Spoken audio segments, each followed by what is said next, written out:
Partia Demokratike e Kosovës nuk do të marrë pjesë në votimin për kryeparlamentarin e ri gjatë seancës konstitutive të kuvendit të caktuar për ditën e sotme pa një zgjidhje të qëndrueshme për Kosovën, por ndryshe u shpreh Aleanca për Ardhmërinë e Kosovës, e cila tha se në parim është për konstituimin e legjislaturës së 9 të dalë nga zgjedhjet e 9 shkurtit. Deputeti i zgjedhur nga PDK-ja Mergim Lushtaku tha se partia e tij mendon se zgjidhja e qëndrueshme është që kandidati i saj për kryeministër Bedri Hamza të udhëheq një ekzekutiv të ri.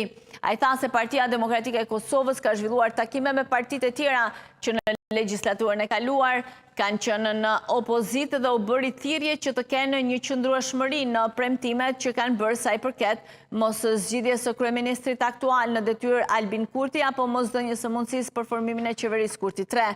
Megjithatë, pas regjistrimit si deputet në legjislaturën e re, kreu i Aleancës për Ardhmërinë e Kosovës Ramush Haradinaj tha se në parim partia e tij do të votojë për kryeparlamentarin e ri, që sipas ligjeve duhet të propozohet nga partia fituese e zgjedhjeve. Lëvizja vetëvendosja e Albin Kurtit kuptohet që të bëjmë konsultat të ndërsjellta edhe me partitë të tjera opozitare me PDK-n dhe LDK-n.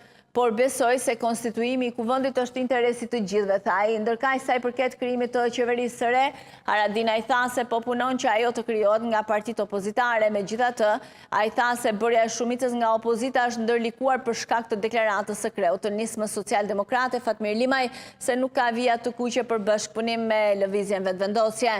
Limaj në zgjedhjet e 9 shkurtit garoi në koalicion me AK-n dhe fritoi 3 vende në kuvend, ndërkaq partia Haradinajt 5 të tjera.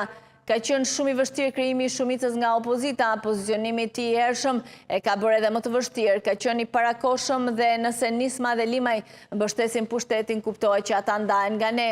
Por është një ndarje mjaft e turpshme pasi kemi kërkuar vota për ndryshim dhe sjellja e tyre është veprimi i tyre dhe mjaft i turpshëm të Haradinaj. Sipas ligjeve, vetëvendosje që ka fituar 48 vende në kuvend e ka të drejtën që të propozojë kryeparlamentarin. Seanca konstituitive e caktuar për ditën e sotme konsiderohet e përmbyllur vetëm pasi të jetë zgjedhur kryetari dhe nënkryetarët e deputetët e rinj të kenë bërë betimin. Për votimin e kryetarit kërkohen 61 vota.